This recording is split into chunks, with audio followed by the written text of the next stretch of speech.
Hi, I'm Persia. And I'm Joey. And you are watching An Addictive Daughter Life Nugget. So we're going to tell you a story that happened recently to us from each of our perspectives. So bear with us. I'm going to start. So it was, I think it was Monday morning, and we had a magazine interview in central London, and we actually met at the tube station to travel there together. And as soon as I got there, I just got this vibe that Persia was in a bad mood with me. And she's quite readable, and I was like, oh fuck, what have I done? But we had this interview, and I kind of didn't want to, I thought, right, we're going to be sitting with a journalist in about 45 minutes. I don't think this is the right time. So I thought, okay, unless she says anything, I'm just going to leave it. And I said, are you all right? And she was like, yeah, no, I'm fine. You know, it was that kind of thing. And then we had the tube journey together, and she was making an effort. And she sort of said, have you read this, that, or the other? But you know when you know someone and you know that there's something wrong, that's where I was. And the whole journey, I was just thinking, what have I done over the weekend that has upset her? And I'm like trying to backtrack, thinking what have I done or not done, basically. And I couldn't think of anything. And I was very confused. She was very confused. Now, from my perspective, same situation. On the Sunday night, I'd had a really, really bad fallout with my boyfriend. And I'd stayed the night there, and I knew that we had this interview the next day. And I knew I needed to talk to Joey about this thing. But I just also knew that I can't talk about this before we've done the interview, because it was taking every ounce of kind of, not just strength, but just, you know, to stay calm and just to stay focused on the task at hand. I wasn't in a place to talk about it just yet. But I couldn't, Joey knows me, as she said, I couldn't fake that there was something going on. So when I got there, I kind of said, oh, we'll talk about it later. And I, as Joey said, I made kind of, tried to make out, you know, like, oh, look at this. So I wanted her to know that I wasn't angry at her.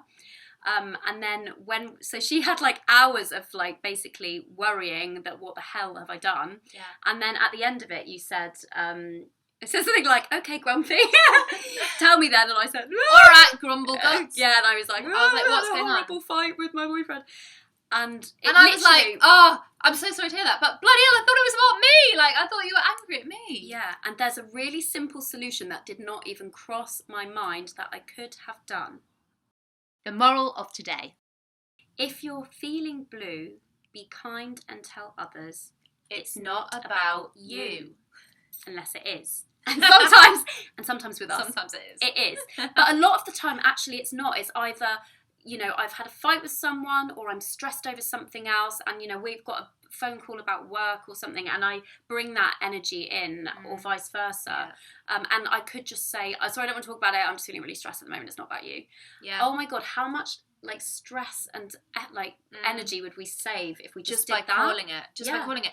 And we thought this was a really useful one, actually, mainly for those of you who work in close proximity with someone. So whether you're freelance and you've got like a businessy partner, or if you work in an office and you've got like, you know, Esmeralda who works opposite you, who gets the brunt of your moods when things going wrong in your life. Esmeralda feels your vibes.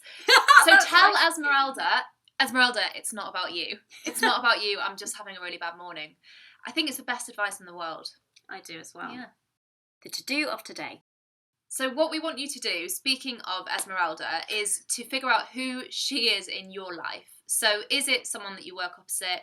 Is it a best friend who you spend so much time with, but who, when you're going through a difficult patch, you tend to kind of like project your feelings onto, and he or she gets all of the shit as well? So whoever that person is, to be honest, in my life, I think it's you. It's us both, because we spend so much time together in work and in play, and we do tend to kind of reflect negatively on each other, don't we, if things are going wrong. And I know for a lot of my friends, and I do as well, particularly with mums, I think our poor mums get so much of our brunt, and all they're doing is trying to be helpful and nice, and we just get really like, oh mum, just like stop it, or stop faffing, or whatever, and they get the brunt of our bad moods. It's basically the people you can't avoid, because like you would cancel on people you didn't know so well, or try and rearrange, but with the people that you work with, or family members that you're constantly coming into contact with, no matter how you're feeling, they're often the people that are going to get it the most.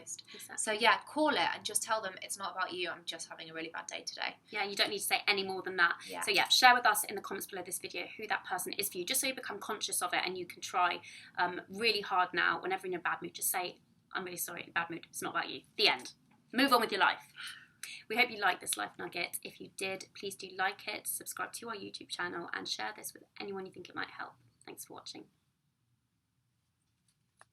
If you'd like a life nugget and a weekly dose of happiness and motivation straight to your inbox, sign up at addictivedaughter.com and join us and thousands of others in getting addicted to the good stuff today.